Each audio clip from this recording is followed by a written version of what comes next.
Aren't you a little short for a stormtrooper?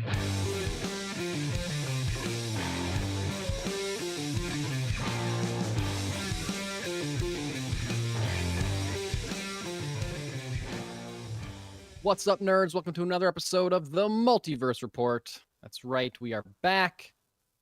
This week, like every week, we are recapping the week's nerdy news from Akiva to Hell's Kitchen and everywhere in between. My name is Mike Gibson. With me is Steve Haller. What's up, Steve? Well, Mike, this week we're also adding in the Wild West. Yes. Yeah, we are. Adding that to the locations.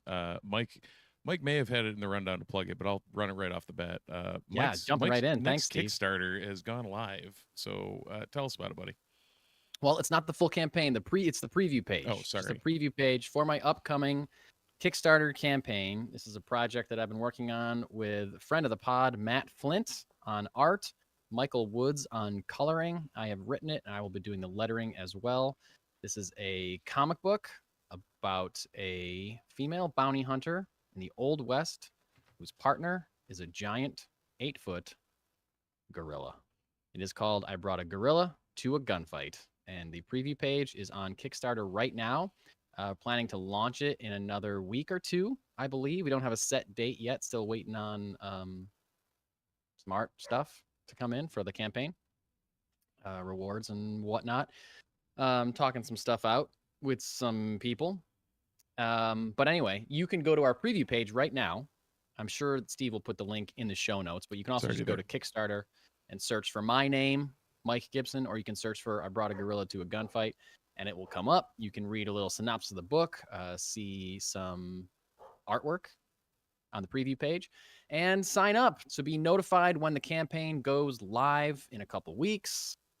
This is a book I'm very excited about. It's a book that's been in the work, whether in my brain or in my laptop or on Matt Flint's art station for a long time, very long time. Matt Flint, artist Steve of was holding such up wonderful covers, is looking at Mike's reflection because my screen reflects. Yeah, the glare on that is tough to see through, but there you go.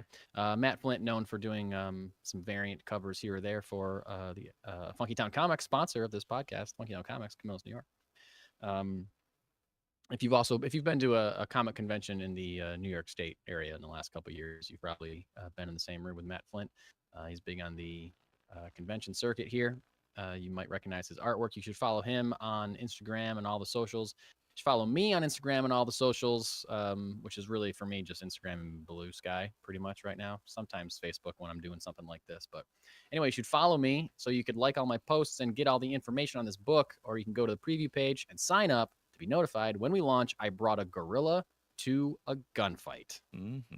Book I'm very excited about. It's action-packed, a lot of cool characters. The first book is primarily a fast-paced action book to give us an introduction to this world and all these characters, which I plan on developing down the line. Issue 2, already written.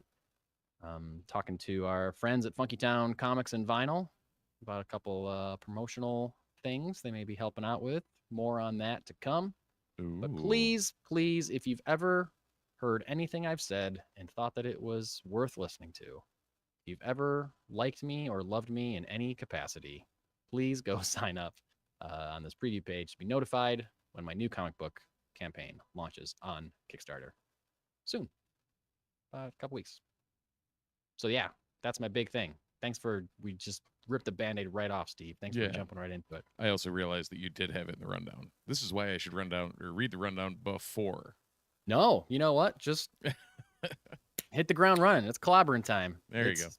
Here we go. We'll talk about that later, what's up, too. Steve. No one cares what's up with Steve. Steve is ready into promoting my book, and I appreciate it. And that's not true. Everyone cares what's up with Steve. Very much. There's that. And there's Funky Town we already mentioned. So, hey, here we are. We're back in our normal recording apparatus. Whereas last week we recorded from the floor of Syracuse Collectors Con. Mm-hmm. We sure did. That we did. Had a good weekend talking to a bunch of folks, fans of the pod, people that had no idea who we were. A couple people that were interested in Mike's book, as well as got to hang out with artists of said prior book and future books, Riley McFarlane. Riley McFarlane. That's right. Yep. So good times were had by all. Matt Flint was actually there, so you probably there would as have run well, into of him course. if you were there. That's right. That's Richard right. in the chat was not there. He was cross country. Yes, as he usually is. Yes. As he usually is. But he's here in the chat. Appreciate you, Richard. Thanks for always being there. Go sign up for the launch of my comic book. He already Richard. said I sure will. You're the greatest. You're the greatest. So that's an exciting note. Way to kick off this episode with the announcement of a new book. However, we also have to start it with a bit of a somber note, as this past week we said goodbye to the one and only Val Kilmer. Passed away this past week. And, you know, he was an actor in a lot of different capacities. He did a lot of different types of work over the course of his career, a lot of different types of roles and a lot of different types of films. However, we would be remiss if we were on a nerd news-based podcast and we did not pay tribute to a live-action Batman passing away.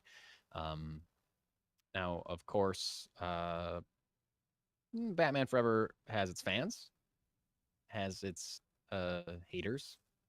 I'm kind of somewhere in the middle, I guess. I think it's kind of okay. I don't think it's the best movie ever made. I definitely don't think it's the best Batman movie ever made.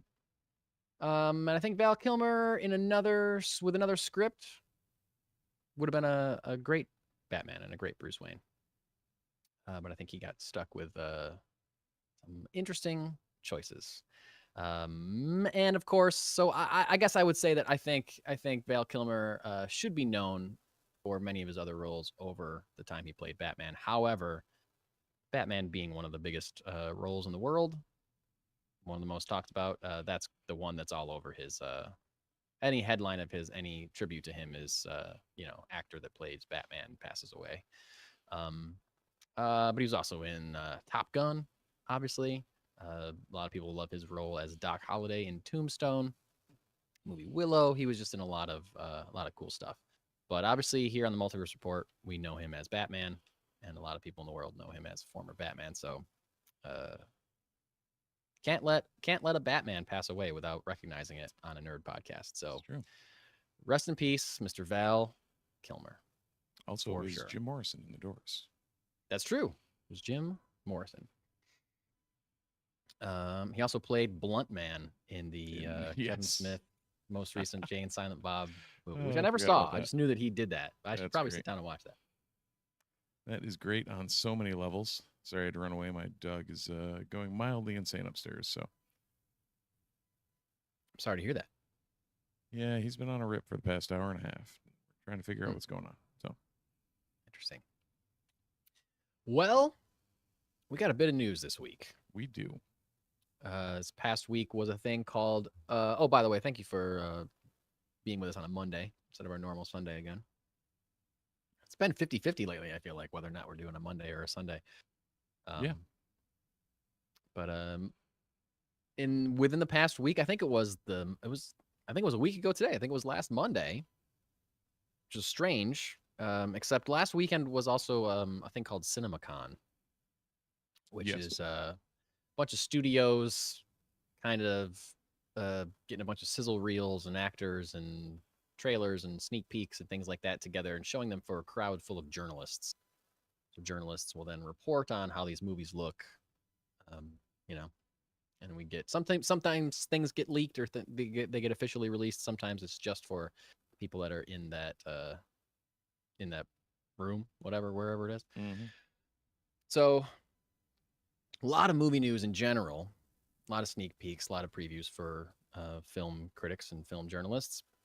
And we're here to talk about some of the nerdy stuff. The biggest story out of CinemaCon came from Marvel, I believe.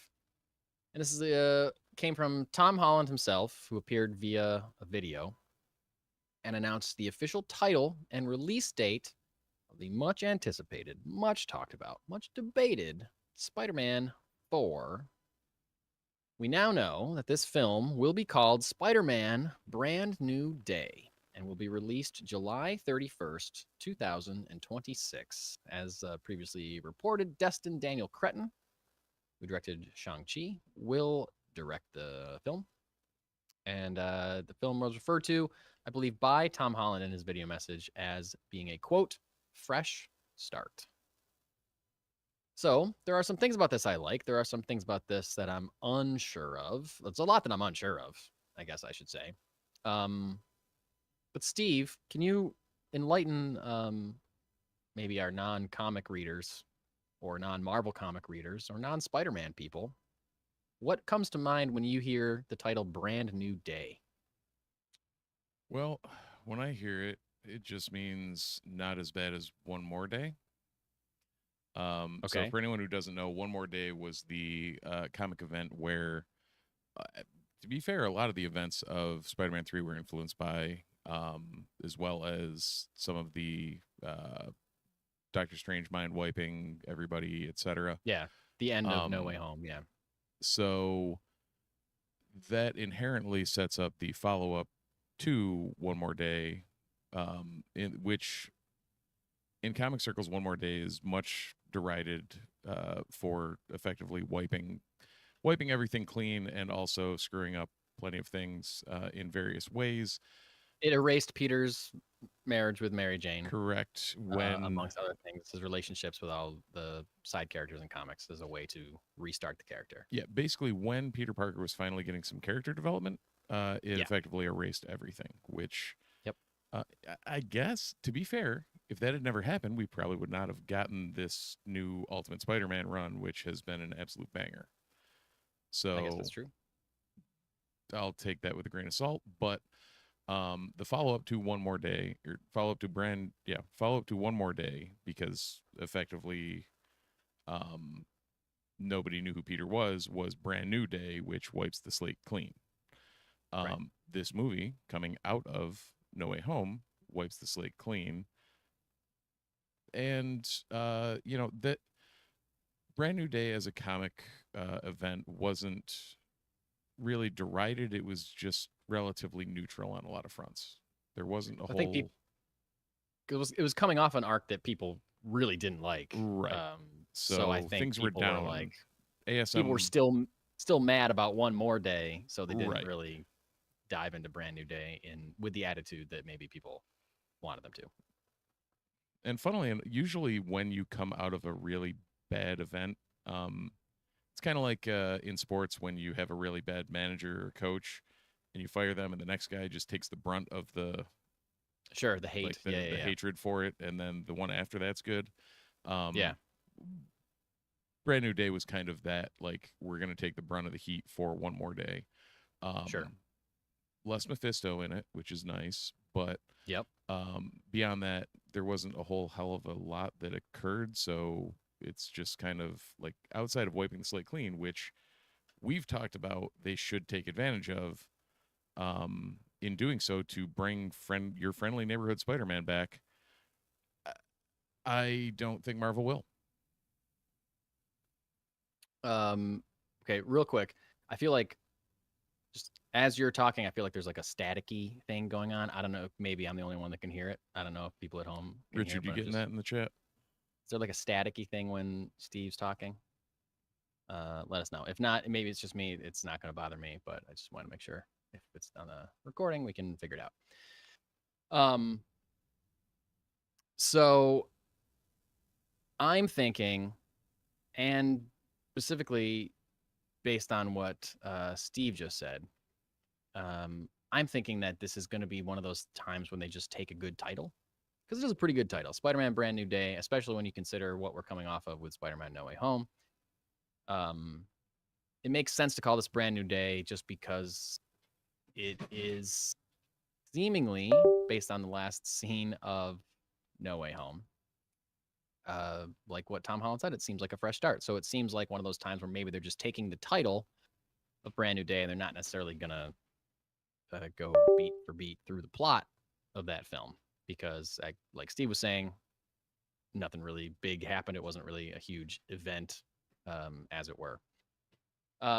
So I guess it's a fine title. They're leaving the home trilogy behind. I guess that is over, which makes sense because how many more cool titles can you come up with their home in them? So yeah, Spider-Man Brand New Day, July 31st, 2026. This means that as we expected, it's coming out between Avengers Doomsday and Avengers Secret Wars.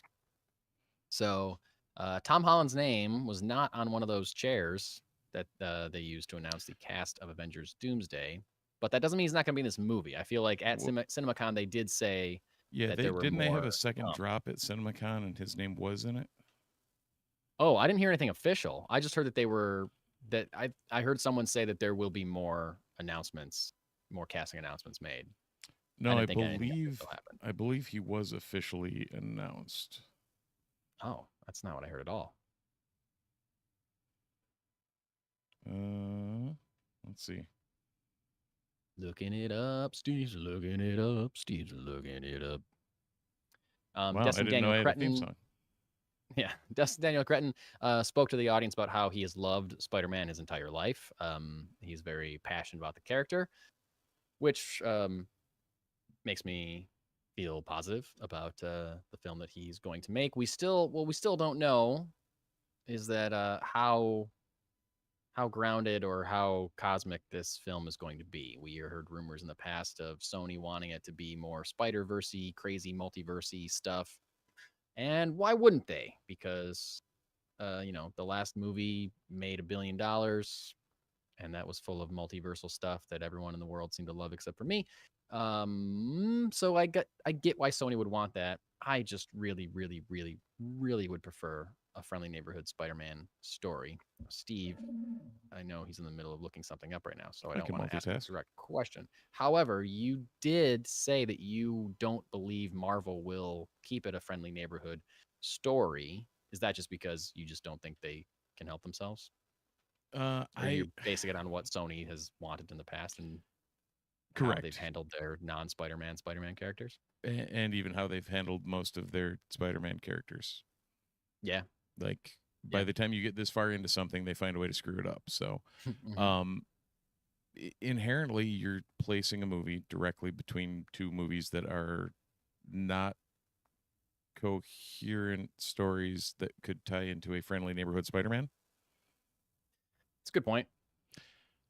So if, in fact, he is in Doomsday, although with the wipe, there's a good chance maybe he isn't, that he isn't in Doomsday, and then I guess what could happen in a friendly neighborhood Spider-Man movie that would set him up for Secret Wars? Because you cannot do Secret Wars without Spider-Man and the symbiote. I mean, you could, but it's going to be expected by literally every nerd in every seat that's in that theater. Yeah. That's true. And that's a bummer to think about that because it makes me lose hope for my grounded Spider-Man movie that I really want. Right. Like Secret Wars number 8 is one of the iconic covers of comic history. Sure. Like, yeah. Right. So do you think they'll wait? Do you think they will wait until Secret Wars to give him the black suit, or will he somehow get it in Doomsday so then he can have a whole movie using it for Brand New Day? I want to say they'll give it to him in Secret Wars as a jumping off point for the 5th movie. For Spider-Man 5. Yeah. Could be taking their time. Yeah. I mean, Good. Yeah. I mean, well, back in the day, they introduced him in Civil War. You know what I mean? Yeah. Right. So right. Thinking about that, like, that was a ballsy move. Bringing in your Spider-Man, introducing Black Panther, like. Well, it was like I'm sorry to Marvel fans out there, but that's one of the reasons that I don't like Civil War that much. Is I think there's way too much happening. And bringing all these characters just to ultimately kind of shove them to the side when it's time to get back to like the real heart of the story, which is Steve and Bucky versus Tony. It kind of seems like a whole lot of, a lot of sound and fury signifying nothing to me. And it's cool. Like, I was excited to see Tom Holland show up as Peter in Civil War when I saw it. But then he's just in it for a little bit and then he gets sent home. Well, Right. okay, great. Clearly just a cameo. We're not doing a whole lot of Right. character It's like stuff perfectly here. set up, like or perfectly designed for strictly setup. Yes, yeah, exactly. But then coming off of that, Homecoming is a great movie. Yeah. Um, I believe your so yeah, favorite of the new so Spider-Mans, correct? sorry, what's that? Well, actually, both of our favorite of the new Spider-Mans. It's my favorite Tom Holland Spider-Man. Yeah. Hands down, easily. I think it's more of a hot take, but I didn't particularly like Far From Home. No, I don't like Far From That was Home the either. second one. I like one Tom Holland Spider-Man movie, and it's Homecoming. I like him Even a lot yeah, as the actor, but I don't love Far From Home, and I don't love No Way Home. Far From Home to me seemed, and we're already off on a Spider-Man tangent, but That's okay. the whole Far From Home concept was like the way Mysterio was played. I didn't like Gyllenhaal as Mysterio, and I I thought don't he know. was fine as Mysterio, but like the twist of that movie is that the bad guy turns out to be the bad guy. What? Like, yeah, we all knew he was gonna like be the bad guy, and they labeled it as some big twist. Like maybe that worked for people who had never read a Spider-Man comic before, but like Mysterio's been a bad guy since 1964 or whatever. Yeah, Like, yeah, we all know he's the bad guy. We're all waiting for him to reveal he's the bad guy, and then he does, and then that's it. There's right. no Like, other twist or nothing. It's like, okay, well, and great, I guess that was the cool, thing is I guess. prior to that twist, I was almost like wondering if they were going to do the smart thing and make it that he wasn't the bad guy. Yeah, that would have been an actual twist. Right. And Yeah. it's like, oh, Mysterio is Mysterio. Okay, Yep. cool. He's Mysterio. Cool. Yeah. Didn't really work. Doesn't really work for me. Sorry. Yeah. And No Way Home went from my favorite of the three on my first watching to probably probably just under Far From Home was my least favorite. I mean, No Way Home. We talk about No Way Home a lot because I feel like I can't bring it up without mentioning that I don't like it, which I guess it kind of says something. But like, No Way Home's got some really cool stuff in it. No Way Yeah, Home made it me does. very emotional several times when I've seen it twice, 2 or 3 times. Yeah. It gets to me. Like, there's things that work about that movie, and there's other things that are just so sweaty, like just jumping through hoop after hoop after hoop to try to set something up to make it work. And I know that's because their schedule got moved around and This they had is to switch out characters and things like that. But it's just the sweatiest movie ever made. Point of order. This is from the guy who's defending Rise of Skywalker compared to my hatred for it. I'm not defending Rise of Skywalker. I just like it more than you. Yeah. And But I think we're both in the I think you're in the same boat on No Way Home as I am on Rise of Skywalker. Like neither of us like either of these movies much, but like there are good pieces to this movie, and in general the thing's a pile of hot garbage. Yeah. What I like more Rise of Skywalker, I've never thought about comparing these two films, although there are similarities, as you just pointed out. What I like more about Rise of Skywalker is that it makes some strange story decisions, but it doesn't it's multiverse versus non-multiverse to me. I Right, think the you're just multiverse sick of stuff in No multiverse Way at Home this is point. like so tiresome and like doesn't even really make a ton of sense, and it's just like you're trying so hard to get to You're trying to make sense in a movie. they're trying so hard to get Andrew and Toby to make sense to show up in that thing, and it just Ned can just use a sling ring now out of nowhere.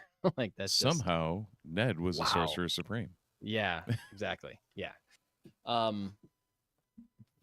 Whereas at least Rise of Skywalker is making dumb decisions, but it's all like within the universe of that story. I don't know. And it like because No Way Home is doing the thing that I hate, where it's just using your nostalgia for another actor to get an emotional response instead of doing the work itself to get that emotional response. You mean like Rise of Skywalker? Rise of Skywalker With Lando I don't think- Calrissian and Wedge Antilles and Oh yeah, but those are characters that exist in that universe.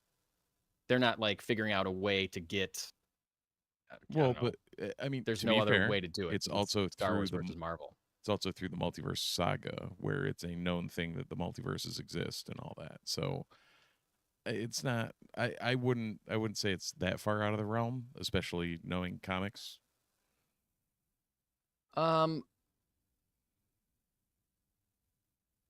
But like, but I think it makes. I mean, it makes more sense that Lando would show up than Tobey Maguire walks through a portal suddenly, and oh yeah, he's there but to both of save them are everything. strictly nostalgia grabs.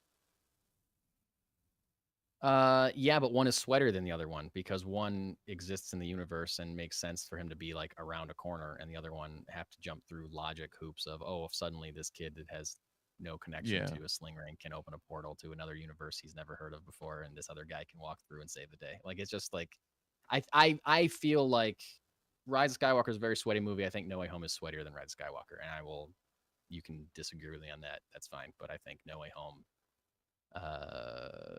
Rise of Skywalker probably.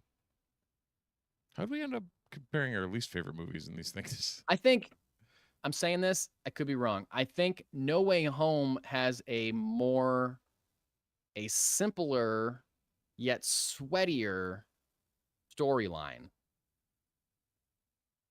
because they're jumping through hoops to not. Well, they're both movies are saying, hey, don't worry about all this. You just don't worry about it. Just don't worry about it. Just don't worry about it. We're gonna talk over here. Don't like, worry about over here. No Way Home is a more linear storyline that doesn't really make sense. Where Rise of Skywalker doesn't make sense because it's like jumping. It's like we're going over here now. We're over here now. We're over here now. We're see how everything makes sense. It's like it doesn't really. I don't know. I think what I said doesn't really make sense either. No, I think it makes more Rise of Sense than the plot of Rise of Skywalker. It makes more Rise of Sense. Did I just say Rise that? of Sense? The Rise of Sense. Okay. Wow, we're at that point. Yeah. Yeah, but either way, let's move on. So one other thing I realized is we are fully starting. Well, we're on the early con season because we went from CinemaCon to next week is going to be C2E2. Yep. So there will be a ton of stuff coming out of that, including I think John Boyega's there for some reason. Ooh, is he? Speaking Yeah. of Star Wars, He had some choice words for Star Wars this week. I don't know if you had that on the rundown. This week? No. What do you say this week? Oh God, I don't want to misquote because it was very. He has had some choice words for Star Wars in the past, and more recently I've heard him speak more kindly about his experience. He called out Star Wars for its overwhelming whiteness. Well, yeah, that's true. Yeah. The quote was, "Let me tell you, Star Wars has always had the vibe of being the most whitest elite space. It's a franchise that's so white that a black person existing in it was something." Like, yeah, that's true. Well, we had Lando Calrissian and had Samuel L. Jackson. It's like telling me how many cookie chips are in the cookie dough. Yeah. It's funny comparison. He's right. He's right. The Multiverse Report can confirm that we do not disagree with him. Nope. No. Spot on. I mean, I think the new trilogy clearly did their best to diversify. Yeah. Cast members having, black people and Asian people like just all over the place. Right. Which I think is good. Too little, too late, maybe, or Right. maybe it has to do with how those characters were handled in those movies. Rose Tico, FYI, Yeah. and Finn, and yeah. Finn. But again, from what I don't know how John Boyega's opinion has changed, but he has said some things about Last Jedi screwing over his character. But Rise of Skywalker, like, doesn't do any favors to any of those characters, regardless of what you think about Last Jedi. Rise of Skywalker doesn't make it right at all. I don't think. I think for Finn and Rose, specifically Rose, but definitely not Finn either. Doesn't do any favors to Finn, Rose, Rey, anyone. Any of the characters. Who has the best character arc in Rise of Skywalker? Who has done the most right by that film? Probably Oscar Isaac because he doesn't do anything. Like his lack of a story arc is almost the best story arc. That's possible. At first I thought maybe Kylo Ren, but I don't think that's true because the tail crams a end, redemption arc in. right. Um, If he'd have gone out, where it didn't fit. yeah, there were all sorts of what ifs on that, but Yeah, I think Poe. You might be right. Poe Yeah. or the Emperor. I think just within that, looking at that movie alone, in that movie, the Emperor is pretty on character. You know what I Oh, mean? yeah. He's not doing anything out of he's not doing anything out of character or that disservices. right, there's no real because he wasn't in the previous two movies. right, there's no so real you can't development per se, but yeah. That's true. Well, he developed from a weak husk of an emperor hanging by a metal claw hand thing to regular powerful emperor. I wish we'd seen more. I kind of like the idea of him being like a husk who can barely move and has this giant metal thing that's kind of like dragging him around. Like, I like that idea. That's a cool idea. But it's just not enough. A lot of cool ideas. Not a movie make. That sentence make any sense? No. What does make sense is that Beyond the Spider-Verse finally got a release date. It makes sense because they need to make this movie. It's a threequel to two incredibly successful Spider-Man movies. It was supposed to come out last year. Dare I The say original the date? two best Spider-Man movies that have been made? I mostly agree with that. Yeah. I think Into the Spider-Verse is my favorite Spider-Man movie. I think Across the Spider-Verse is exceptional, although I do think that I personally enjoy the first two Sam Raimi Spider-Man movies slightly more than Across the Spider-Verse. Wait, Spider-Man 3 isn't in your... No. It's not in my top five. Top five Spider-Man movies for me. Into the Spider-Verse. Spider-Man 2, Spider-Man, Across the Spider-Verse, Homecoming. Those are my top five Spider-Man movies right there. Bing, bang, boom. Yeah, probably, because I feel like those Amazing Spider-Man movies were done a little dirty. Well, the Amazing Spider-Man, good. not 2. 2 suffered from 3's fate, and But No 2 Way is Home's also... fate. 2 also has some really good stuff in it. It does. 2 has great stuff. Yeah. And I think 2 gets kind of shit on a little too much because the bad stuff is pretty bad. Right. But the good stuff is really good. Yeah, but the highs don't quite balance out. There's No, I more agree. there's more low lows than there are high highs. But I don't think it's as bad as people make it out to be. I remember at least the last time I rewatched it, which was in the lead up to No Way Home, I was like, this is actually pretty good. Yeah. It's kind of fun. Like you said, they're trying to cram in too much because they cram in the goblin thing Right. at the end.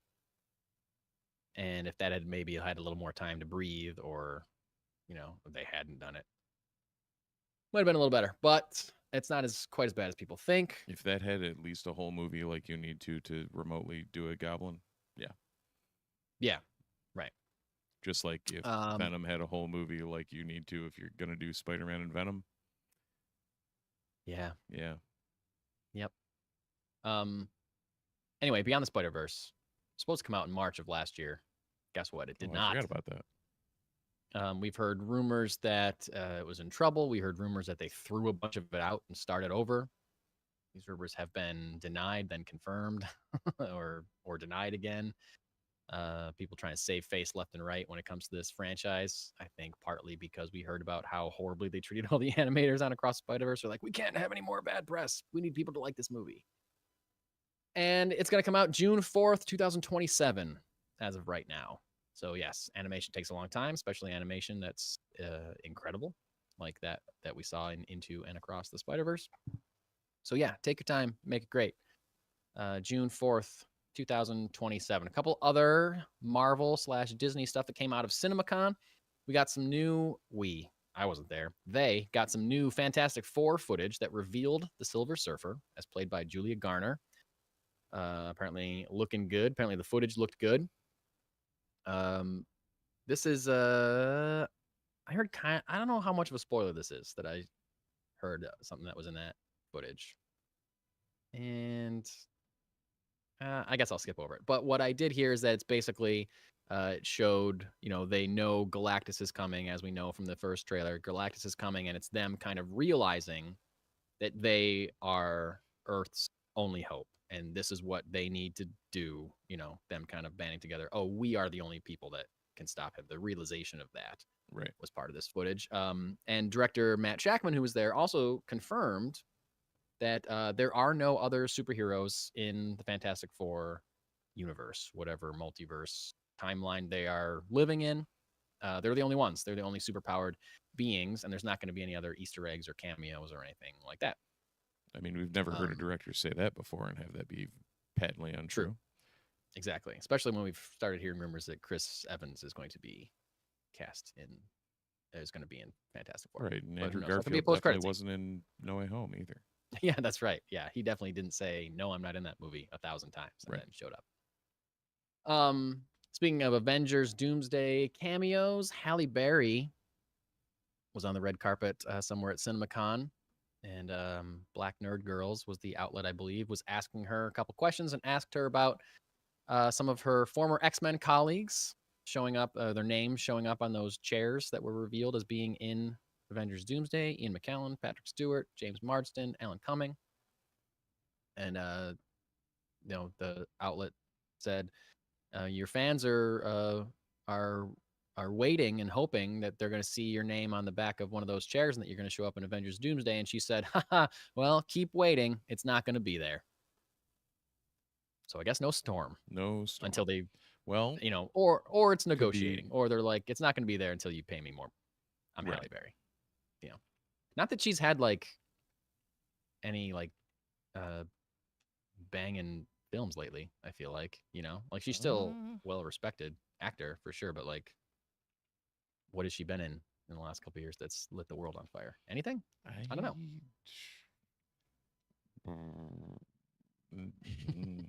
Looking through. Not much. John Wick 3. Oh, that's right. Okay, she was good in that. That was 2019. Yeah. Kidnap Kings, The Union, Moonfall. I don't know. Well, no, not a whole hell lot, not a lot of bangers there. Seems like maybe she's just holding out for more money. I don't know. Why wouldn't you want to be in cash a paycheck and stand in front of a green screen for 5 minutes and throw your arms up and summon lightning? Seems like a pretty easy gig. You would think so. I mean, she came back for Days of Future Past. That's true. She did. The last thing, this is not Marvel related, but it's Disney related, and it's tangential to things that we talk about here every once in a while. Predator Badlands. There's some footage shown from that, I believe. Elle Fanning, star of that movie, talked it up quite a bit, alluding to a big twist being in the movie, a twist unlike things that have been seen before in a Predator franchise. I have no idea what she's talking about. However, it's also this movie. I don't think this is the twist that she was talking about, but it's being rumored that this movie is from the Predator's point of view, where the Predator is the lead character instead of being the antagonist, and Elle Fanning's character is helping the Predator in some way. I'm really not sure if that's true. It's something that I read, came out of CinemaCon. Could be cool, and a new way to do a Predator movie. This is from Dan Trachtenberg and the team that did Prey. So my chips are all in on Predator Badlands. Also, this did not come out of CinemaCon, but also broke this week that there is an animated Predator film in the works called Killer of Killers. Predator Killer of Killers, which will likely come out next year. Cool. I don't know how I never thought about this, but is Dan Trachtenberg at all related to the late Michelle Trachtenberg? I believe that he is. Yes. I want to say that they were possibly siblings. I could be wrong. Yeah, did we shout out Michelle Trachtenberg when she passed away? I don't know, but if we didn't, I don't know that we did. We should. But yeah, R.I.P. Michelle Trachtenberg. Gone way too soon. Way too soon. Something else that we got from CinemaCon that we got released officially online after the fact was a new sneak peek at Superman, the upcoming James Gunn Superman film. A 5-minute clip that extends the crypto scene that we saw in the first trailer. You saw this, Steve? I assume you watched this. Oh, you did not. Oh, okay. No, I think this dropped right before I went in the woods. Oh, that's right. Yeah, you were gone all weekend. I love this. I've read that it's been divisive. There's people that did not like it, but I think that all depends on your experience with Superman. I think if you're a fan of the Zack Snyder, broody, dark Superman, then yeah, you're not gonna like seeing any kind of Crypto, the super dog. I thought this was great. I thought it was really funny. We did also you know, have a very passionate discussion about Superman at Collector's Con. That's true. We did with somebody who clearly did not understand Superman. Correct. That's what at made all. me think of it. Yeah. Like Steve, like now, like you're in this realm now of people that have read Superman in a way that you're Right. like, oh, I get it. Right. I get it now. Because I was And- in the prior, the aforementioned Yes. realm of like, Yeah. what do you mean he's too good He's at boring. everything? He's Like, too what do you- powerful. Yeah. Yeah. Exactly. So now it's really easy to tell the people that have not read Superman comics and the Right. people that don't get it when they start talking. You're like, oh, you're a person that has never paid attention, Right. or you have poor media literacy skills. But anyway, this clip is great, Steve. It's still worth watching, but I'm going to spoil it a little bit. The clip shows Superman crashing to Earth, him whistling for Crypto. Everything takes a little bit longer than it does in the trailer. Crypto shows up, but Crypto doesn't automatically just stop in front of him like he does in the trailer. Crypto just like jumps on him and is like excited to see him and is like jumping and pushing Right. him over like a dog. It was like really funny. Like, I feel like dog owners Oh, understand what that's 100%. like. And he's like, Crypto, stop. Like, is, kind of funny. Drags him home. He says, take me home. The Fortress of Solitude breaks out of the ice, comes like spinning and jutting out of the ice Like as if a it like Jedi is temple underneath in, most of the Lothal. time. Yeah. Exactly like that. In a way I didn't expect. I loved it. It was a surprise. I thought it was super cool. They get through the door, and who is there to greet Superman but a bunch of superbots? That is something that Superman has in the comic books as Fortress of Solitude that has never been done in live action. A bunch of super robots come out and carry him off to put him in front of some sunlight to help heal him up. And one of those robots is voiced by Michael Rooker, who has been in every James Gunn movie ever. So there we know where Michael Rooker's going. And the main one who you're talking is voiced by Alan Tudyk, who has had now several roles in the DCU. I believe this is number 4. So Dr. Phosphorus. Yep. Clayface. Yep. Creature Commandos. This robot in Superman. What's the fourth one? Is there just another Creature Commandos voice? Might have been something small. Probably Let's another see. Commandos voice. Here's Arcade and MODOK.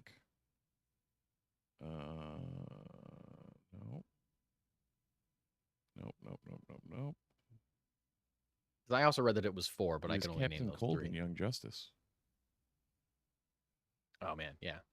He's everywhere, this guy.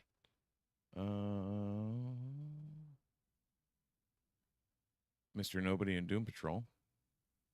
Oh yeah, he was great in Doom Patrol. I don't know if that He was counts. great. I don't think it does unless they're bringing those characters in, which would be great. I mean, that would be I guess, awesome. It would be awesome. Dude, That'd be Brendan awesome. Fraser in the DCU? Yeah, I'm in. That'd be dope. We also got, speaking of the DCU, a real short clip from a sizzle reel that HBO put out this week, or just yesterday, I think. Showed a couple very quick snippets from Peacemaker season 2. Looked great. The stuff, explosion-y. John Cena looking ripped as hell.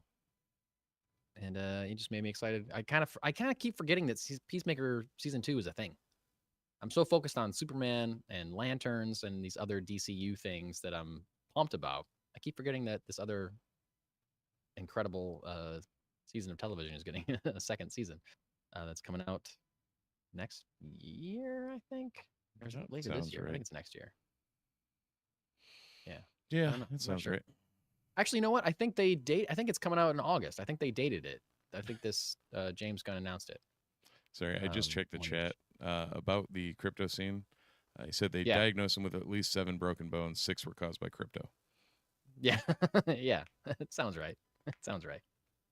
I mean, I can see like the people that hate the crypto stuff. I get that. I get that if it's not your if it's not what you expected from Superman. But also you got to think like this movie's going to be 2 hours and change, right? That might be the only time crypto is in the movie. Just cuz he's like a center of the marketing doesn't mean that he's going to be in the movie for more than that, you know? He might show up, save Superman, drag him back to the Fortress of Solitude, and we might never see him again. But Yeah. it just makes for a good trailer and it makes for a good, you know, clip to hang the movie on. Yeah. So it's a 2-hour movie. There's no way that Crypto is the star of this movie. It's not called Crypto. It's called Superman, you know? So pretty sure Superman's going to be the main character. And oh, look, he has a dog for 10 minutes in this one scene. So 10 minutes of a 2.5-hour movie or whatever we're going to look at. Yeah, Settle down, the folks. Super Pets already had their movie. They already did have their movie, which I rewatched. My son wanted to watch it recently. Saw it again. You know what? Still a pretty fun movie. Nice. Kind of wish I had done better. Wish I'd gotten a sequel. But it didn't. Another live action film has been announced. I guess they had already announced it, but it has been dated. And that film, we're moving out of DC already. We're moving into the miscellaneous universe. The Legend of Zelda, live action Legend of Zelda film that has been announced, has been dated for March 26th, 2027. Going to be directed by Wes Ball, directed Kingdom of the Planet of the Apes. It's coming out 1 week after Sonic the Hedgehog 4 and the same day as the next Godzilla versus Kong film. So pretty crowded, especially for video game related movies after Sonic 4. That's bold. Yeah, that seems like. But you know what? I mean, the Sonic franchise is popular. Which is weird because they were always second fiddle growing up. Yeah, to Nintendo. Yeah, you're right. But is the 4th installment of a franchise going to bring in as much excitement as the first live action film for a video game franchise that has never had a live action film? You know what I mean? I feel like the hype for Zelda might eclipse the 4th Sonic sequel, you know, the 4th Sonic movie. Yeah, I don't know. I mean, depends on how it looks. The other thing too, and it's hilarious because I remember on this podcast when, or might have just been talking to you when Sonic 1 was coming out and they re-CGI'd everything. Oh, yeah. We were like, yeah, this is going to be a bad idea. Yeah. It's going to be a really bad movie. Well, lo and behold. It worked. Also, like, not just because they're both video game movies, I don't know that they're really going to be competing that much because one is going to be an animated film geared toward young kids, and we don't know anything about Legend of Zelda. It could be, since it's live action, it could be more for elder millennials and adults. You know, it could be. Right. I doubt it's not gonna be R-rated, but it might be PG-13. So it might be counter-programming. That's Nintendo. Yeah, but you don't know. You think it's gonna be PG? Yeah. You think so? I don't think that Nintendo will put their name on something that isn't. That's probably true. Like they're very Disney in that their IP is accessible to all and always has been, and they pride themselves on that. So yeah, I would say that, I mean, to be fair, that's also kind of what worries me on a Legend of Zelda movie, outside of the fact that what the hell are they doing for a story outside of Link goes to find the princess? Yeah. Like literally every game, the entire story and plot is, oh no, go find Zelda. Okay, did it. Cool. Done. Like you do it in cool and awesome ways and puzzles, and like it's a very unique game. Yeah. But like, how do you make it into a movie? There's not a lot of meat on the bone there. And we know that there's been other video games that aren't necessarily plot heavy have struggled to make the jump to films. Looking at World of Warcraft, things like that. See, now World of Warcraft actually, like, that movie was better than it You have gone panned to bat for World I of have Warcraft gone to bat before on for this that podcast. before. Yeah. And it may just be because I also knew all the lore prior Yeah. that I'm not connecting that it was done poorly. Like, I just saw cool scenes that I remember seeing as sprites in a game that were brought to life, and that was cool. Mhm. So, Yeah. I don't know. I don't know. Anyway, Legend of Zelda. We don't know anything else about it. Live action. Kingdom of the Planet of the Apes was good. I like that. Yeah. So, guy can direct a movie. And that's all the news. I was thinking that I saw something that I was going to add, but then I also don't think that is true. Also, for the record, with Sonic, the original Sonic the Hedgehog grossed 85 to 90 million. Nope, that was the budget. Worldwide gross 319 million on an 80 million budget. 405 million for 2 on a 90 million budget. And 491 million on a 122 million budget. So these movies are making money. These movies are making money. Yeah. Wow. Cool. Good for them. $1.2 billion franchise. Crazy. Keep it going. Meanwhile, I was the black sheep because I had a Sega Genesis back in the day instead of a Super Nintendo. Yeah, me too. But there was a time I could get every single ring on the first few levels of Sonic the Hedgehog 2. Oh, I could get every ring. so, took me a while. I got a 0 in the time bonus. My time bonus was 0, but I got the ring bonus. I got every single ring on the first awesome. 3 levels. Yeah. So we went in. I still have my N64. Oh, and cool. I only had one controller with it. And Sebastian wanted to play something, like he wanted to play Mario Kart or Wave Race or whatever. So I was like, yeah, let's go downtown. There's Voltage Video Games, used video game store. Always great. They had, we went in there. They had a bunch of stuff, bunch of 64 games and whatever. I grabbed a controller, and they had playing on one of the CRT TVs they had down there, the opening. Like when you leave the Genesis on and Sonic 2 is playing, like the run through of the level. Sure. He's like, "What's that?" I'm like, "Buddy, that's what Sonic is. That's the original Sonic." Yeah. Because that came with the Sega Genesis. Yep. That's the game I got with the Sega. Same, man. Yep. Same. Game I probably played the most. Oh yeah. On Sega Genesis, Sonic 2, easily. That or Mortal Kombat 2. Oh, nice. Nice. Do you have a comic book to review? I do not. I did also read although I did a number of books, including starting Batman Hush. That's right. The original Hush. Yeah, the original Hush. Because Hush 2 came out, which I don't know if you've read yet, but I have. The internet is a pendulum on that book. Yeah, I was kind of surprised to see that. Yeah.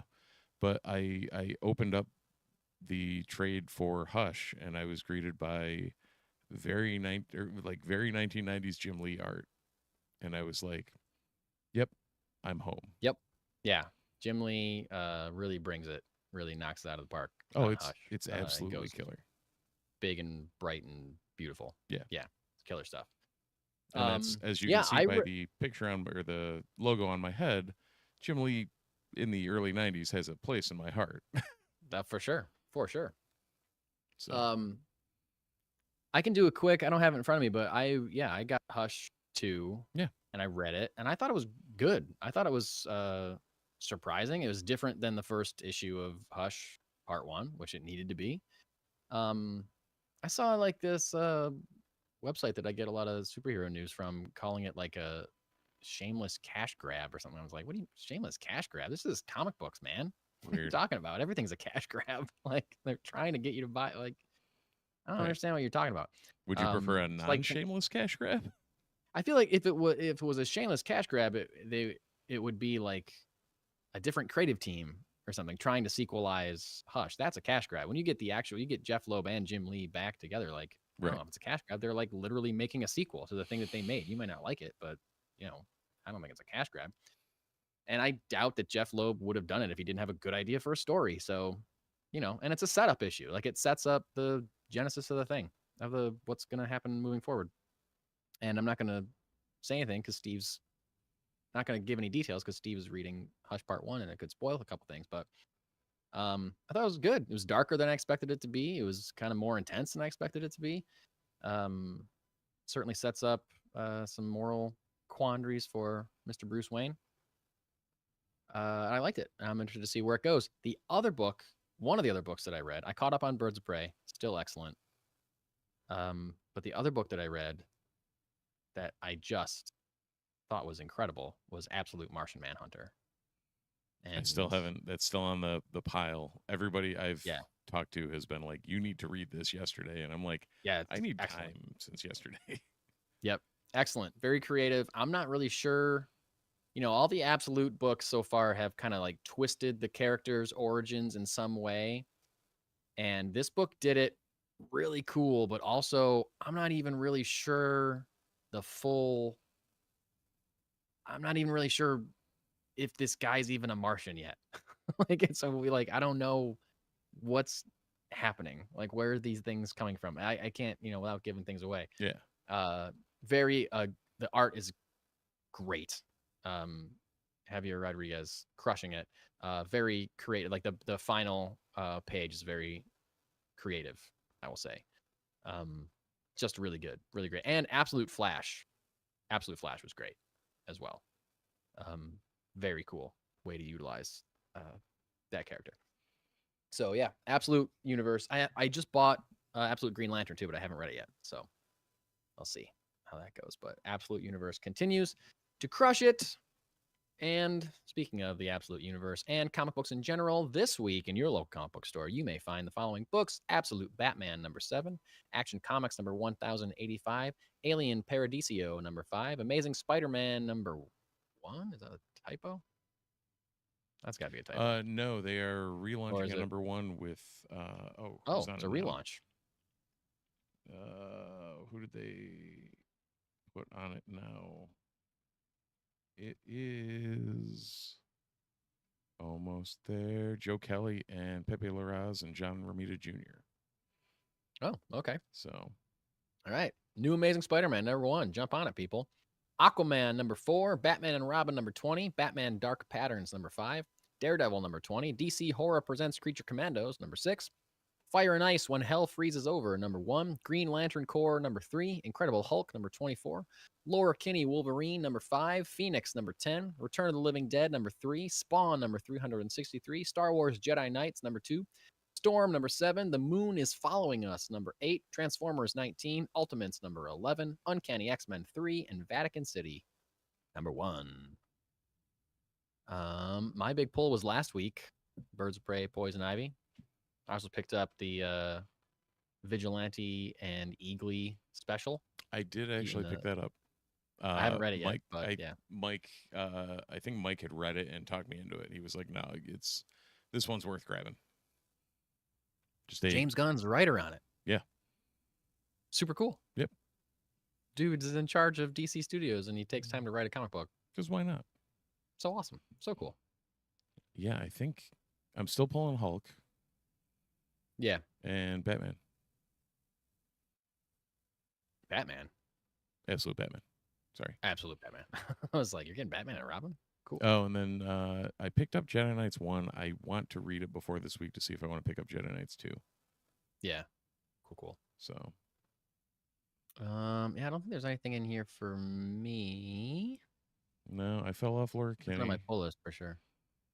Like, I mean, it was a good book, but I just have too many things, too many irons in the fire now that I'm a DC guy. Welcome. Still so proud of you. Still so proud. Yeah, well, you know what? I think we're going to shift the conversation back to Marvel because I need to know what your Daredevil care level is, Mike. Well, I think we should jettison the people that haven't watched episodes 5 through 7 of Daredevil Born Again. But without spoiling things, Steve, I will say that my Daredevil care level quite high. Quite high. I would say it's at least a New York City rooftop at this point. Yeah, Yeah.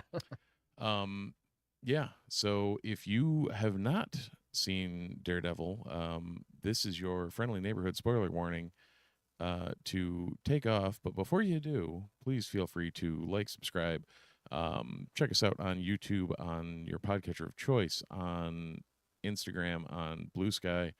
I don't know how much we're on either of those last two recently, but we'll try and get better at that at some point. Beyond that, leave us a review, leave us a I was going to say leave us a recipe, but it's not going to ever happen. Yeah. So, but not yeah, looking leave us a like it. review, 5 stars if you could. On YouTube, feel free to like, subscribe. You can get notifications for when we go live. I know Richard in the chat tends to get those notifications because he always shows up. He's always here. Much appreciated. The notifications work, folks. We may have a couple other things popping around in the near future for the Multiverse Report, including the possibility of some guest pods. So we'll see. We'll keep you all involved or in the loop there as to what we're doing. I think that might be May timeframe. And yeah, other than that, I got nothing else before we talk some Man Without Fear. All right. So if you haven't seen Daredevil episode 5 through 6, get out of here or just get spoiled because we're going to start talking about our Daredevil care level in 3, 2, 1. Show rules. This Great. It really it does. Yeah, they're doing a great job. It's not it's not perfect, but it's awesome. I feel like they're living up to what I said after the first episode that we saw. Yeah. Or what was? Did they drop 2 to start? Whatever that first. They did drop 2 to start. Yeah. Our first Daredevil care level, I remember saying it's probably 85% of the Netflix show, and that's the best we're going to get out of Disney, and it's kicking ass. Yeah. Yeah, that's a good way to look at it, I think. I watched all of these episodes pretty quickly back to back. I hadn't seen the last 3. I was behind all 3 because they dropped 5 and 6 at once, right? Yep. And then 7. So I hadn't seen all 3. So, the episode 5, the bank episode, I thought was great. I thought it was like a cool, contained story. Could have been, the show could be like one of those a week. He's just a different adventure every week. He's caught in the bank. I really liked. I thought it was a perfect comic book. It was a perfect comic book. Literally, yes. 1 week. It was a comic book issue. One shot, something he's doing. It does ancillarily tie into the rest of it because he's struggling with being Matt Murdock and Daredevil. Trying to get funding. Yeah. And it added to the plot while also being its own contained one shot. Yep. And we got Miss Marvel's dad. Yeah. Very speaking a not sweaty cameo. Yeah. Yeah. They live in Jersey City. He works in New York City. Yeah. Perfect. Right. Yeah. There's tons of Marvel heroes that live in New York City. They should run into each other.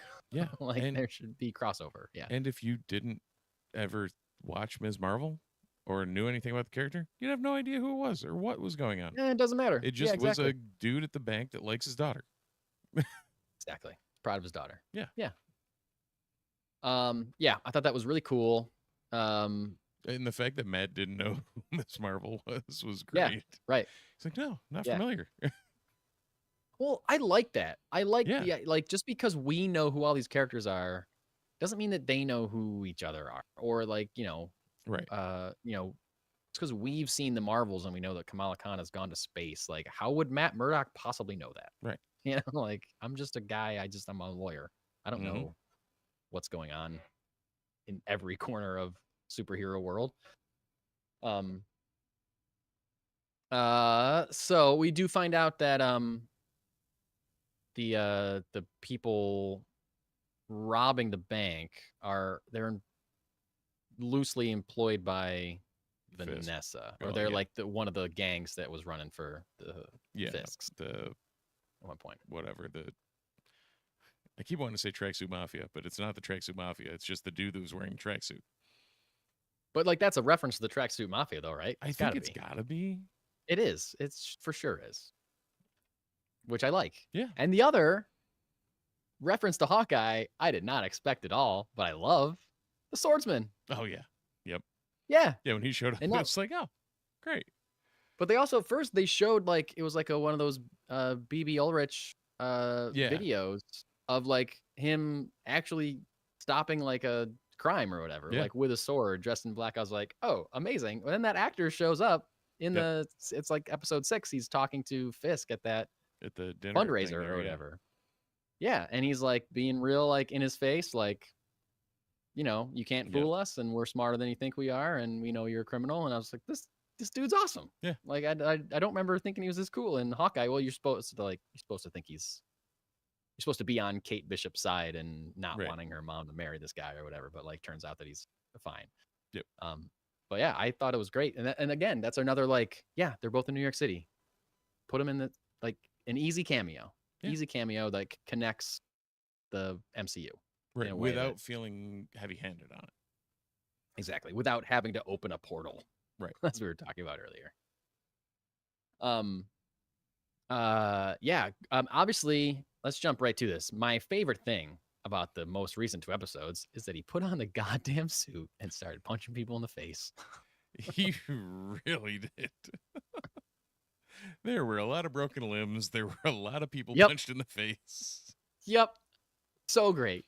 So great. And you called that White Tiger's niece was going to show up and start investigating. Like she showed up in episode 4 or something, and I was like, oh, they're setting up that she has a niece. And then in this, it was like episode 6, I think, where she comes to Matt, be like, someone needs to keep doing his work. I was like, oh, well, this actress is just walking directly into the Young Avengers TV show or whatever that they're planning to do. Also, the super fact cool that Muse kidnaps her. Yes. Like, oh. Which we don't actually see. That's when I say it's not perfect. There are like some weird editing things. Sometimes I can see how this show was like, a lot of it was filmed and then they scrapped a bunch of it and did reshoots. Some of it I can tell are reshoots. Like she's in that tunnel looking by herself. She hears a noise. You don't actually see her get taken. It just cuts to her being carried by Muse, which was like, that's kind of a weird choice. They probably just like didn't have time to film her getting attacked or whatever. Like things like that stick out to me a little bit, but not enough to make me really deride the show in any way. I'm not going to take points on necessarily, just things that I notice. And I think that's a great. It worked really well as being the thing that puts him over the top. And I just really loved him hearing that she was taken and him going, fuck it. And went and got his suit on. I was like, yes. Yep. And he finds him immediately. Oh man, the shot of Muse looking out in the train tunnel and nothing, seeing like nothing and shadow, then running full speed. Yeah. So awesome. Well, because I was sitting there, I'm like, I wonder how they're gonna do that. Like, how is he gonna randomly show? Oh, he's here. How is he gonna get in there? Yeah, just running full speed. Yep. I am here to beat the life from you. Yeah, yeah, awesome. And he almost does. No, go ahead. I said, and he almost does. Oh, he almost does. Yeah. And I also love the opposite side of things.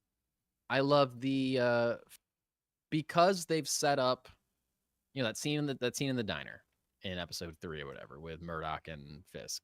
Yep. And Fisk basically says, if you start being Daredevil again, there's going to be consequences and I'm going to come after you. And he's like, okay, yeah, don't worry about it. I'm retired or whatever. But, this unique relationship that the main villain has with the main hero in this show, they each know who each other are. They know what each other's up to. Can't lie. These are 2 people that the lies don't work on each other. Secret identities don't work. Or like, I'm leaving crime behind to be the mayor. Yeah, we all know. We're all on the same page here. Because of that scene and because of the long buildup that was so, but not frustrating, but frustrating for me because I wanted him to be in his suit. When he puts that suit on, it like immediately changes to like him in the office, like being more quick to defend vigilantes and things like Murdoch, like just like, his whole like kind of tone changes, how he's reacting to people in his life. He's like, I'm Daredevil again. Right. He's a But little more that's ferocious as Matt Murdock he's now. himself again. Like he's Yes. got that confidence back, and that the Matt Murdock swagger that makes him the one playboy in the entirety of the Marvel comic universe. Yeah. Like Right. he's got more notches on his bedpost than anyone. Yeah. Yeah. It's like, And you talk and about the so, like, billionaire playboy of Tony Stark, like yeah. Matt Murdock, he racks Matt him Murdock. up, but it's like he's such a dichotomy of a character of like Yeah. this devout Catholic, like vigilante, everything's for the good. He's a lawyer, he's blind, he's all this, he's like a womanizer. It's like, how does all this shit work? And they, Yeah. in the comics, they really show the mental struggle of like all of the different pieces of Matt, and how like that doesn't necessarily fit with some of the other stuff, and Right. he gets that. And Yeah. it's Yeah. if writing, like someone writing Daredevil well, like I gave you that the Yeah. start I of haven't the, started yet. no, but like the start of that Zdarsky run is just like, you put a good writer on Daredevil and good things happen. And he's just one of those characters that Yeah. can be that, not, I guess, almost a blank slate for writers of like, you just make him your own. Like he's got Yeah. so many different things you can pick from and be like, Here's the "Ooh, I want ingredients. to, I want to go towards that, or I want to explore that." Yeah. So on the flip side of that, you immediately have, because they have this personal relationship, you have Kingpin Yeah. being like, here, like the look on his face when someone says Daredevil was there. Yeah. He's like, I Yeah. thought I told that guy not to do, like, because they know each other on a different level. Right. Like he knows Matt So- Murdock is Daredevil. Yeah. So And- I just love the show. Immediately went from what it had been, which was great, Right. to way more comic booky of like, I'm Daredevil, I'm here to punch you in the face. Mm-hmm. Cutting to Fisk being like, oh, I hate Daredevil. Yeah. Hand shaking to the sky. Curse this Daredevil. Like, I was like, yeah, Yep. this is amazing. This is what I wanted the entire time. Right. And, yeah, you waited to give it to me, but because you waited, it feels great that it's Yeah. happening right now. Yeah. And, like Fisk being the mayor, he's like this ultra power. Like he was obviously powerful in the first few seasons because he was like this kingpin of crime. But like now he's like a different kind of power, looking down on the city in like an ivory tower almost. Right. But like instead of, Fisk can't criminal. expose Murdoch because Murdoch can expose Right. Fisk. Yes, exactly. Yeah, they're So going to they're keep stuck this. in this like power struggle. Yeah, but Yeah. they had this power struggle comes along with this like intimate relationship that they have Right. with each other. That they can sit in that diner and They can sit in that have diner and have discussion. that conversation. Yeah. Exactly. So like that just feeds into the fuck you, I won't do what you tell me, and fist shaking to the sky. Right. Ah, Daredevil, that I just love. Just makes it a better relationship, makes a better show. Was that a quote Yeah. from conservative rock greats Rage Against the Machine? Yes, it was. Did you say conservative rock Yes. greats? I was reading Okay. something earlier about more people that did not understand. Oh, that don't understand that Rage they, Against they the don't Machine? understand Yeah. who the machine that Rage is raging against was. Yeah, oh man. Yeah, Yeah. Media It's a washing machine. is dead. it's definitely the washing Yeah. machine. Yeah. In the comics, is this Muse? I haven't read any comics with Muse in it. Is this accurate? I that he have not paints read murals. Muse. Okay. I think that is accurate from what I have gleaned. I did not see the human blood thing coming in like the It murals. I didn't was like, surprise oh, me. that's creepy and Right. dark and terrifying. It didn't surprise me, so I'm assuming I knew that from somewhere. Yeah. Okay. Yeah. Yeah. I did not see it coming. That's always one of those where I'm like, if it didn't shock me, I probably knew it was going to happen at some point. Yeah. So where, I don't And know if that's another cool thing that the show's done, where we've been seeing these murals and these arts, this graffiti, the entire time. Like they'll cut away to like just a mural on a wall, or they'll cut away to that skull that says triggered on it, like. And I thought that was a way to just kind of convey how the city is feeling, or like Right. convey the temperature of the room, so to speak. You know, because it's usually seen in conjunction with these BB interviews of like, no, vigilantes are here to save us and we need help and it's tough out here, you know, kind of interviews that she's doing. So so I thought that's all it was, and it's cool that now it turns into like, oh, all these things we've seen the whole time are painted in human blood by a serial killer. So I thought that definitely like leveled it up a notch for sure. Now I'm trying to remember, is Muse get away at the end of episode 7? He gets away at the end of episode 6. Oh no, that's right. She what's her face? He definitely shoots Heather. him. Heather shoots him. Yeah. So Heather Glenn Hell is yeah. she is a love interest She's of Matt in from the comics. Oh, okay. Awesome. That's Um, even better. So in the comics, apparently Muse is an Inhuman. Oh, okay. So yeah, did not see that one coming. Notable aliases: Vincent Van Gogh. That's amazing. That's kind of great. That is amazing. Yep. Yeah, I forgot that fight in the therapist office is great, and then I was very surprised when she shot him. Right. So she right now she is Matt's girlfriend, live-in girlfriend, and also the therapist to the Fisks and this crazy serial killer. Yeah, and she just murdered the serial killer that Daredevil was hunting. And I wonder who her defense attorney is going to be. Yeah. I was surprised that she shot him, and I liked that as she's recovering or like waking up, she's like, I'm pretty sure Daredevil said my name. I was like, oh yeah, okay, she said yeah, that, that's cool. Like, she remembered that. Yeah, that's awesome. How would he know who I am? So that's gonna obviously probably lead her to finding out that. And we only have 2 more left. I know, there's only 2 more. Crazy. So do you think that the tracksuit guy goes to Vanessa and says, you know, more or less like, we can get things back to the way they were if you let me take care of Wilson. And she said, oh, great line. She goes, are you asking me for help or for permission? And he said, why not both or whatever. So we see her text him, this is where Fisk is, he's alone. And he goes and he's about to shoot him, and then Fisk's right-hand man steps out of the shadows and shoots him instead. Yeah. Was that entire thing orchestrated by Vanessa and Wilson, or was Vanessa really trying to get, like, did Fisk know Vanessa was sending that? Or was she like, this guy wants to kill you, so I'm going to send him here? Was it a plan between the two of them? Or did Fisk just, like, did Kingpin foil Vanessa's plot to take him out?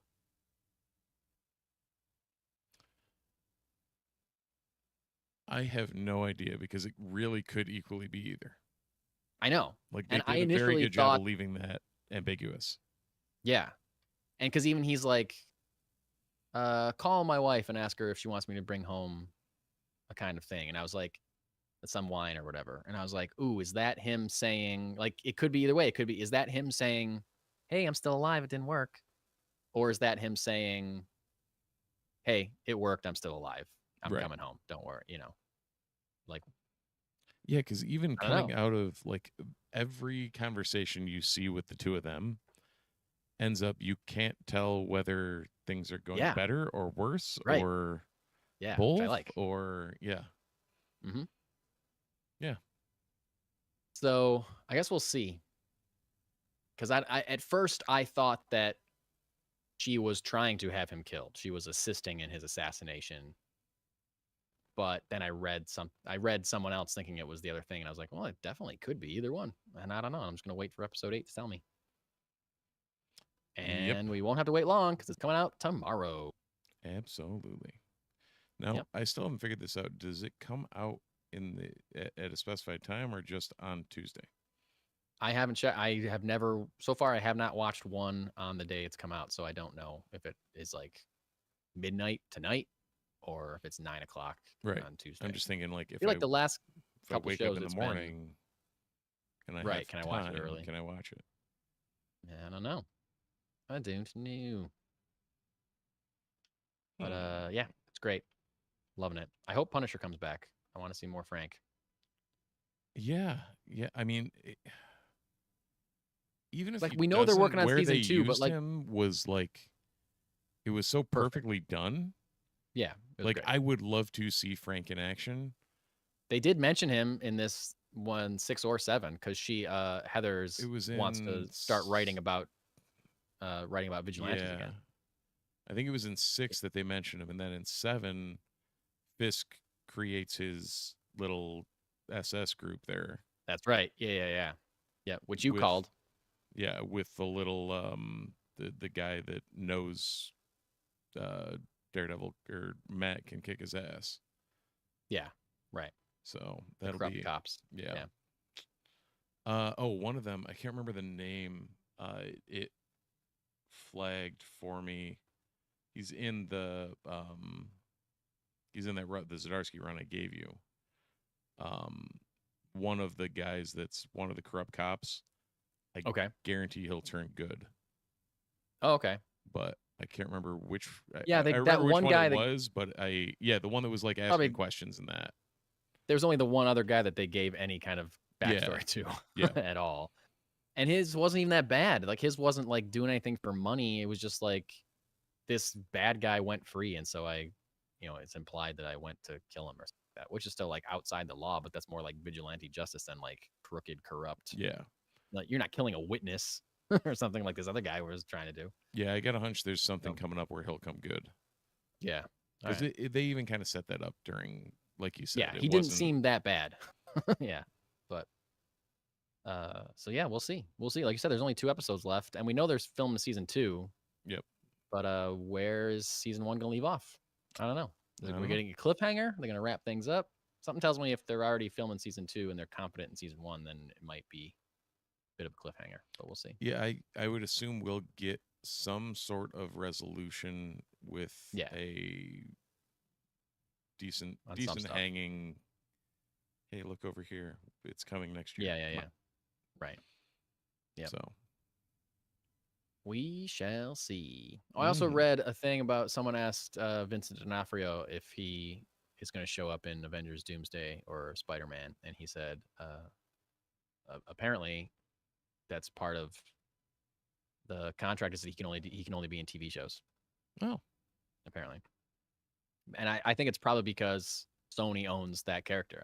They probably took Kingpin when they bought the Spider-Man oh, for the rights. Spider-Man They rights, yeah. probably own all the Spider-Man characters. That was probably included, So and if he shows up on whatever there, deal they Sony will have have to can't get a be in the cut. film, And yeah, which is why he can be in Into the Spider-Verse because it's a Sony movie, right. but he can't be in Avengers Doomsday unless they could work out any deal. They work out a deal to share Spider-Man. They could work out a deal to share Kingpin too if they wanted to really do that. But as much as I would love him in a Spider-Man movie, I'm digging him where he is. So Oh yeah. I don't need him to be anywhere else. No, But no. Now I think you and I had a conversation where I said, give me Spider-Man Born Again, or yeah, Spider-Man Born Again. why Effectively, not? Spider-Man, Yeah, Brand New Day, with him moving in with Matt, or like meeting, like oh becoming yeah, friends with Matt, and like having that'd to be live with awesome. Bobby, like a random dude he like rooms with named Bobby Drake. Like Yeah, that'd be cool. just fall down on his, down on his luck and ends up rooming with Iceman, and we get our friendly That would neighborhood be cool. Spider-Man, and yeah. I'd love it. I'd love it. Uh, Probably won't happen, but I'd love it. I would love it. And we'll see what happens on Daredevil tomorrow. yep, See if our Daredevil care level remains high or if I it think it sinks. will. I think it will too. And that's all I got. You got anything else, Steve? I'm ready to go to bed. Yeah, I think I am too. All right, cool. So thank you for listening to us blabber about all things. Appreciate it. We'll be back next week with another episode. And until then, as the 2 suns set over the burnt corpses of Owen and Baru Lars, we say thanks for watching, thanks for listening, and we'll see you in the Spider-Verse. Are we now the Spider-Verse report? Yeah, why not? I think I've done that before when we're talking about Spider-Man.